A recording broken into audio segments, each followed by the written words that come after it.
En fait, ce qui est demandé chaque année, depuis des années, ça n'est pas que sur la mandature de M. Macron, mais ce qu'on demande chaque année aux hôpitaux, c'est de faire entre 800 millions et 1 milliard d'économies tous les ans.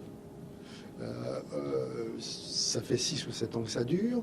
Il est évident qu'à un moment ou à un autre, l'hôpital ne peut plus, même s'il y a encore des actes redondants sur lesquels on pourrait agir, même s'il y a encore pas mal de choses sur l'organisation des hôpitaux sur lesquelles on pourrait agir, on ne peut plus faire 1 milliard d'économies tous les ans sur les hôpitaux.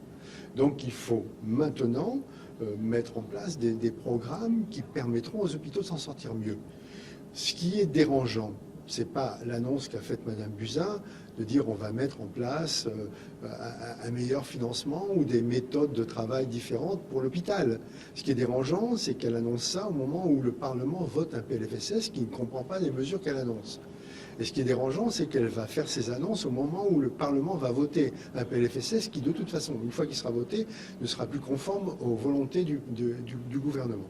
Donc ce que nous demandons, nous, c'est de connaître les mesures avant de voter un PLFSS, quitte à modifier le PLFSS en fonction des mesures qui seront prises. Quand on dit qu'on autorise un ONDAM à 2,3%, ONDAM général, à 2,3%, et c'est donc qu'on autorise des dépenses de santé supplémentaires de 4 milliards d'euros, mais le tendanciel est à 4. C'est-à-dire qu'en fait, il faudrait 8 milliards pour assurer une bonne santé à l'ensemble des Françaises et des Français.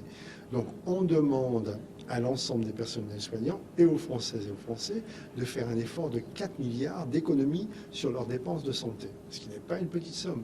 Je conçois que trouver 8 milliards tous les ans, c'est guère possible. Il y a donc certainement des efforts à faire dans l'organisation.